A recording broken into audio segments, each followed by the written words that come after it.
का शुक्रिया आप तशरीफ़ लाए। इस वक्त दो तीन चीज़ों की मैं वजाहत करना चाहता हूँ कि एक कंट्रोवर्सी चल रही है आज जो बिलावल भुट्टो साहब ने इंटरव्यू दिया है बीबीसी को। वो यहाँ हमारे अखबारात ने मेरे हवाले से खबर छापी है, उसकी वजाहत करना ज़रूरी था और उसमें मेरा मौक़िफ़ क्या है उसको मैं एक्सप्लेन करना चाहता था। दूसरा, ये 5 करोड़ का मेरे फैमिली पर एक उन्होंने एंटी करप्शन वालों ने केस बनाया था, फिर 5 करोड़ से अदालत में बयान दिया कि 3.5 करोड़ है, और अब आज मेरे फैमिली के 18 बंदों ने ज़मानत कराई है, तो अब उनका ये दावा है कि ये 50 लाख का केस है। कहाँ 5 करोड़, कहाँ 3 करोड़, वो भी ये सारी चीज़ें रिकॉर्ड पे हैं जो करते रहते हैं। अब वो 50 लाख पे आ गए और उसमें जो लोग उन्होंने इन्वॉल्व किए हैं, ये एफआईआर की कापी हम आपको आपकी खिदमत में पेश कर देंगे। अब उसमें यह है बड़ा अजीब व गरीब केस। क्या आप पूरी पाकिस्तान के अंदर कोई देखेगा सुनेगा तो वो हमें तो तकलीफ़ हुई है, हम तो फेस कर रहे हैं, हम तो ज़मानतें करा रहे हैं, लेकिन वो इस हुकूमत की बेवकूफ़ियों से कह के लगाने पड़ेंगे जो तरीक़ेकार अख्तियार करें। आप अंदाज़ा करें, मेरे एक भाई वो जो फौत हो चुके, दूसरे भाई भी, मेरे कज़न भी जो इस दुनिया से चली गए 20 साल पहले, 10 साल पहले, 30 साल पहले, रिकॉर्ड ये बनाया है कि वो उठ के आते हैं कब्रों से और आके ये औकाफ की ज़मीन है, इसमें काश्त करते हैं और फिर वापस कब्र में चले जाते हैं। अजीब व गरीब बात है। इसी तरीके से वो एक शख्स जो वो उसने उसका नाम भी नहीं जानते, इन्होंने कहा जी कि वो हमारा हुकूमत का मुलाजिम था और उसने ज़मीन काश्त की। ऐसा कोई शख्स है ही नहीं, कोई वजूद नहीं है। हमारी बच्चियों पे जो बेवा बच्चियां हैं, यतीम बच्चे हैं, 8 साल के, 6 साल के, उनके लिए भी बाकी ये निकाल दिए हैं रिकॉर्ड, और वो भी आज ज़मानत करा के गए बैठे। ये हमारी जो हुकूमतें चलती हैं, सब ने क्या, ये पहले नहीं कर रहे, थोड़ा सा एक से दूसरा जो आता है वो बढ़ चढ़ के, ये हमारे साथ, मेरी फैमिली के साथ तकरीबन आज ये 34 भी नहीं, उस माने में तो 56 साल पहले की भी FIR अब उन्होंने दर्ज की है। 55 साल पहले की, 57 साल पहले का, वो अब उन्होंने FIR दर्ज की है। पहले इसको भी सील रखा गया है और 10/10/2020 को इसे पब्लिक किया गया है FIR को। मेरी फैमिली में आज वो सारे पेश हुए हैं, हमारे बच्चे बड़े, हमारी फैमिली के जो सबसे हमारे बड़े हैं, मुझसे 6-7 साल बड़े हैं, वो भी आज ज़मानत करा के चल नहीं सकते, जिनका यानी वो बेड रिडन है, वो भी आज अदालत में पेश हुए हैं और अपनी ज़मानत कराई है। ये इस तरीके से क्या समझते हैं कि हम सरेंडर कर जाएंगे? ये तरीक़ेकार की बात कर रहा हूँ। ये उनका कोई घुम्मन है जो पहले IB पंजाब का वो DG था, आजकल उसको इमरान खान साहब ने ये एंटी करप्शन के महकमे का उसको एडवाइज़र बनाया है या क्या बनाया है। और वो गुमन साहब जो हैं, परवेज़ मुशर्रफ के दिनों में उन्होंने काफ लीग बनाई थी। अब वो ये हमारे ऊपर वो जो घसे पिटे उनके ये तरीके हैं, वो उस फैमिली पे आजमा रहे हैं जो 55 साल से फेस कर रही है।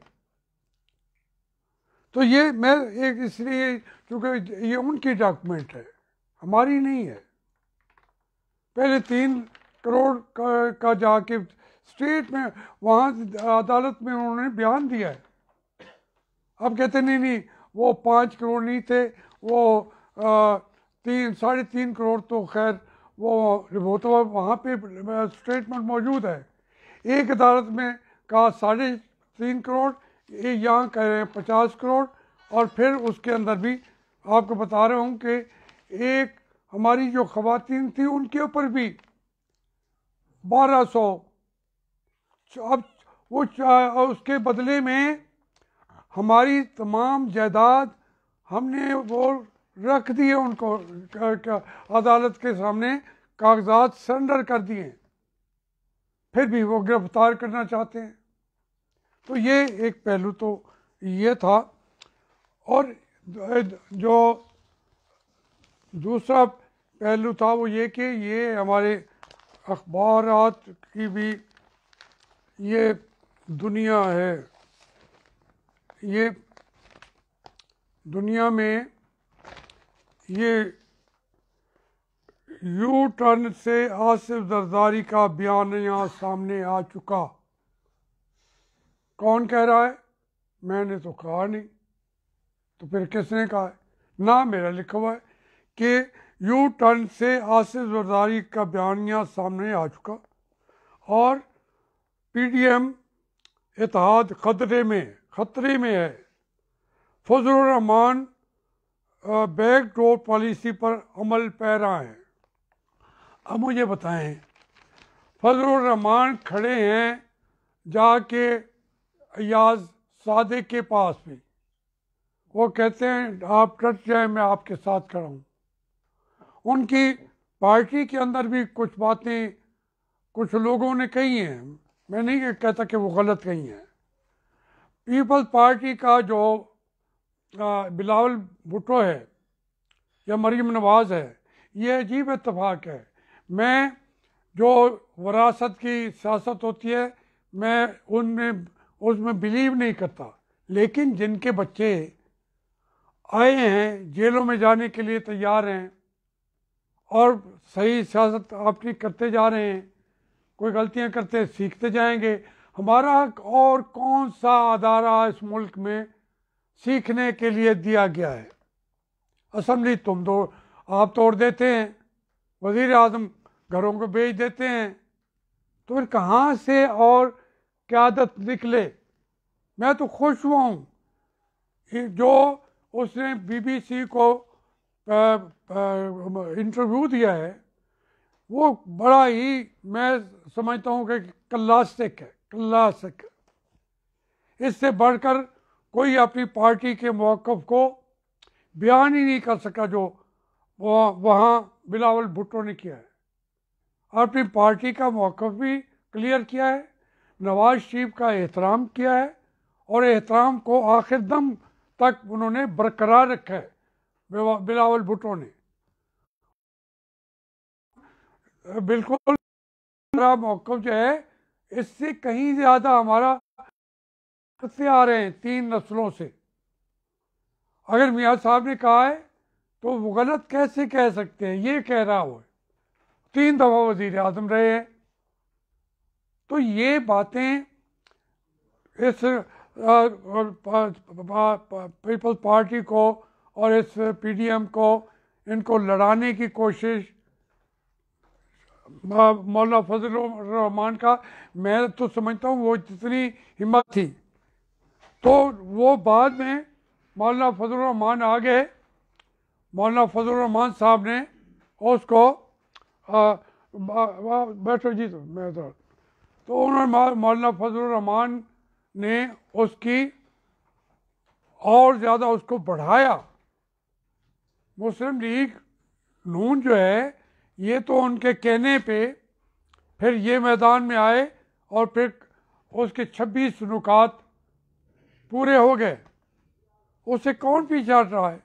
अगर मुझे खुशी है बिलावल भुट्टो के मैं उसको शाबाश कहना चाहूँगा, वो इससे पीछे तो नहीं हटा।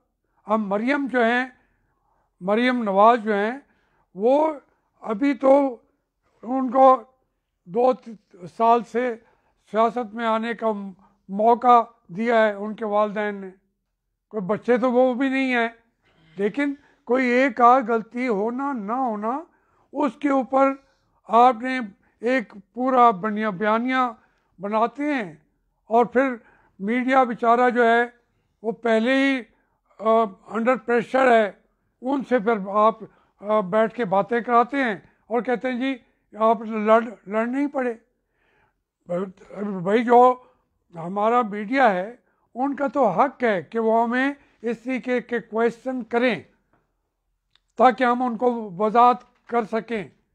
तो वो बिलावल ने भी वही जवाब दिया, मरीम नवाज़ ने भी वही जवाब दिया। आज गिलगित बल्तिस्तान में वो दोनों कैंपेन चला रहे हैं, दोनों पार्टियां एक दूसरे के खिलाफ इलेक्शन लड़ रही हैं।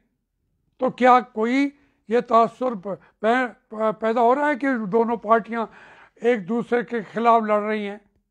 लड़ाई तो यही होती है इलेक्शन के मौके की। उसको इतना खूबसूरत तरीके से बल्तिस्तान है, उसके अंदर तीसरा जो वहाँ पे के इंसाफ वाले, ज़रा उसके जो वज़ीर हैं उनको देखें आप TV पे, कहता है जी आप हमें 4000 वोट दें, हम आपको 4 अरब की तरक्याती काम दे देंगे। वो अपने बयानिया के ऊपर वोट मांग रहे हैं, अपनी कारकर्दगी। ये नए तरीके से आज मैं पहली दफ़ा एतराफ़ करता हूँ दोनों का कि मैं तो खुद खिलाफ था ये कि उनके बच्चे क्यों आगे हैं। भाई अगर किसी को नहीं आने देंगे, वो बच्चे जेलों में जाने को भी तैयार हैं, गोलियों खाना के लिए भी तैयार हैं, जेलें में जाने के लिए भी तैयार हैं, तो वही लीडरशिप निकलेगी। आप इस तरीके से आप बेशक रोते पीटते रहें, तो मैं समझता हूँ ये हकीकत है कि उसको बिलावल को उनके वालिद की पुश्त पनाही गाइडेंस मौजूद, उनके वालिदैन की, उनके शहबाज शरीफ की कदम कदम पे रहनुमाई हासिल है। फील्ड के अंदर उन्होंने अपनी परफॉर्मेंस को बेहतर कर रहे हैं। ये एक नया उनसर पैदा हो गया है हमारी सियासत में, क्योंकि अब देखें ना, एक नाना उसका शहीद हो गया, माँ उसकी शहीद हो गई। अच्छा, दूसरी जो है उसके वालिद जो हैं वो जेलों के अंदर धक्के खा रहे हैं। 3 दफ़ा वज़ीर आज़म बन के भी पूरा उनको घर के अंदर आपने रहने नहीं दिया। लंदन में जो गए हैं खुशी से के लिए गए हुए हैं। आप लोगों ने एक तो निकालने के लिए कि किसी तरीके से बाहर भेज दें और फिर कहते हैं जी वो तो चले गए हैं। और भाई आपने डॉक्टर फैसल तो से पूछो, आपने वो यास्मीन साहबा से तो पूछो क्यों जाने दिया। खुद ही इन्होंने उनको निकाला, वरना वो तो बिस्तर मर्ग पे भी नवाज शरीफ पड़ा था, उसने तो कोई वहाँ दरख्वास्त नहीं की। तो इसलिए ये जो तीनों दो ये भी वजाहत करना चाहता था, वो भी मैं वजाहत करना चाहता था। तीसरी बात जो मैं आपसे अर्ज करना चाहता हूँ कि इस वक्त जो हमारे सियासी हालात हैं उसके अंदर ये मरला आन पहुंचा है। आप आज देखें, आज के दिन आटा महंगा कर दिया गया है, आज के दिन बिजली और महंगा की जा रही है। तो उनके कंट्रोल में कोई चीज़ें है ही नहीं। इमरान खान के कंट्रोल में या तो है नहीं, या जो हमारे मुल्क के अंदर माफियाज हैं, ज़्यादा चांसेस अब ये हैं कि इमरान खान उन माफियाज से पैसे लेता है। मैं एक बात कर रहा हूँ, मेरे ऊपर करें मुकदमा, ये उसको पैसे का वो बहुत भूखा है, उसको मैं जानता हूँ। तो इसलिए अब उसका कुछ बचा नहीं है, वो कौम को चूसना चाहता है खुद। इल्ज़ाम दूसरों पे लगा के वो उस तमाम माफियाज का बड़ा बनता जा रहा है। तो इसलिए ये एक बात तय है कि उसको जो बिठाया था उनके घरों की भी वो तलाशियां ले रहा है। उनके घरों के ऊपर भी उसने अपने अफराद बिठाए हुए हैं। तो ये एक निज़ाम है जिसके अंदर ये चीज़ें चल पड़ी हैं। उसके वो जो लेके आए थे उनको जो ले के आने की सज़ा है वो हम अभी तक दिल में, चूँकि एहतराम है उनका, हम ये नहीं कहते कि उनको फौरी सज़ा देनी चाहिए, लेकिन ये कहना चाहता हूँ मैं कि आप अपने आप को इतना ताकतवर ना समझें। 22 करोड़ अवाम बार बार आपके लाए हुए, अब देखें झगड़ा क्या है। जो बिलावल है उसने पहला लफ्ज़ कहा असम्बली में, सिलेक्टेड वज़ीर आज़म, वो तो बानी है। अगर इमरान खान सिलेक्टेड है तो किसने सिलेक्ट किया? नवाज शरीफ की तकरीर उससे मुख्तलिफ थी। एक ही बात है, एक ही बयान है, बानिया है, और वो इख्तलाफ भी नहीं होगा। मुल्तान के अंदर जो जलसा हो रहा है इसमें मुस्लिम लीग यहाँ की भी, पूरे पाकिस्तान की भरपूर तरीके से पीपल्स पार्टी के कंधा से कंधा मिला के इसको कामयाब बनाएंगे और इंशाल्लाह बहुत बड़ा ये जलसा होगा।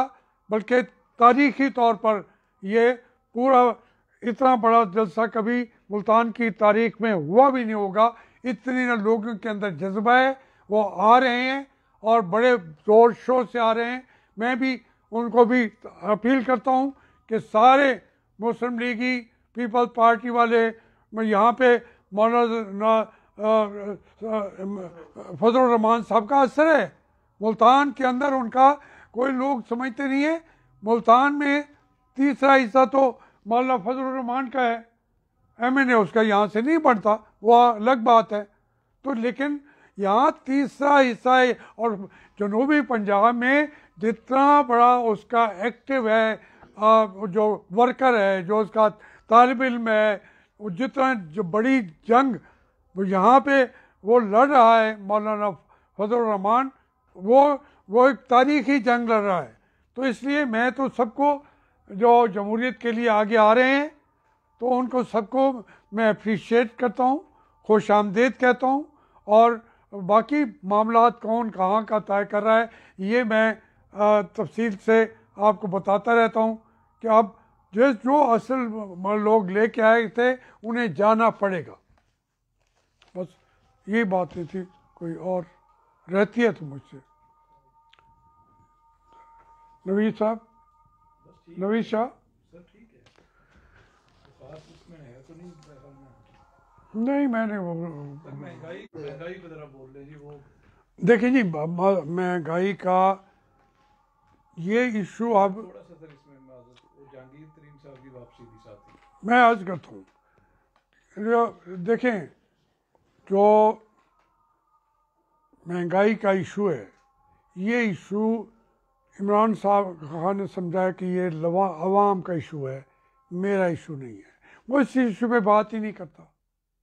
उसकी सारी की सारी, अच्छा उसके रोकने के इकदाम भी एक नहीं कर रहा।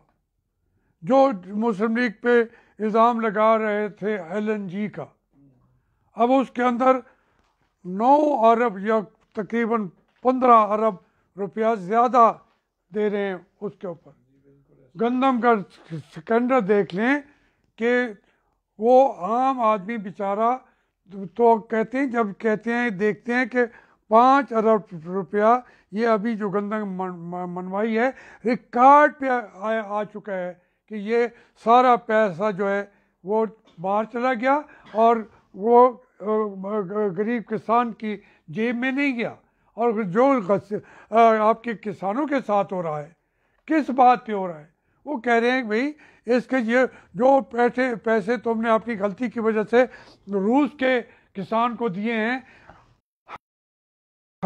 हम उससे ज़्यादा गंदम पैदा कर लेते आपके दौर में। बाकी तो छोड़ दें, वो पिछले 5 साल में उन्होंने किया होगा, मुस्लिम लीग ने किया होगा, पीपल पार्टी ने किया, चलो मान लेते हैं। लेकिन ये दौर देखें कि गंदम पैदा हुई है और मुल्क से बाहर चली गई है, चीनी पैदा हुई है और मुल्क से बाहर चली गई है, मुल्क से वो बाहर चली गई है।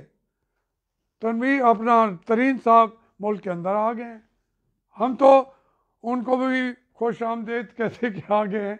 लेकिन ये तमाम चीज़ें, मैं ओवरऑल जो एक बात मैंने की है कि ये यहाँ की जितने माफियाज हैं वो कंट्रोल कर रहे हैं हुकूमत के साथ बैठ के। तो गंदम कैसे, आटा कैसे सस्ता होगा? आंखों के सामने रोज आपके टीवी के, आपका मीडिया, आपकी मेहरबानी से जो लिखने पढ़ने वाले ये हमारे कलम के मजदूर हैं, वो कत्ल हो रहे हैं, मारे जा रहे हैं, अपने मुलाजमतों से भी फारिग हो रहे हैं, तनख्वाहें भी नहीं दे रहा, फिर भी उन चीज़ों को लिख रहे हैं। तो लिखने से तो और वो क्या कर सकते हैं?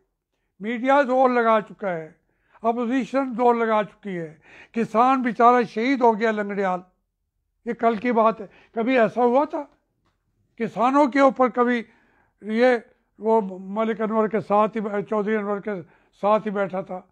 तो वो एक जो बेचारों को कत्ल किया जा रहा है, वो चीख रहे हैं कि हमें भूखा मत मारो, हमारे किसानों को भूखा मत मारो। हम अगर भूखे मर गए और मार दिया आपने, हम अपनी पूरी कौम का पेट कैसे भरेंगे?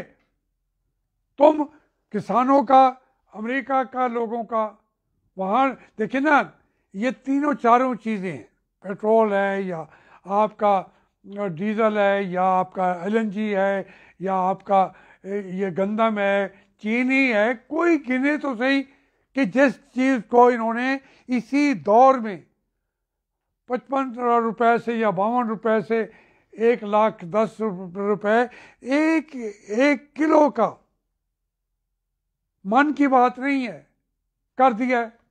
कोई पूछता है, वो उसको एक ही तरीका है कि ये अपोजिशन जो है मैं इसको एनआरओ नहीं दूंगा, किसी तरीके से परे तो उस जगह पे भी उसका अख्तियार नहीं है।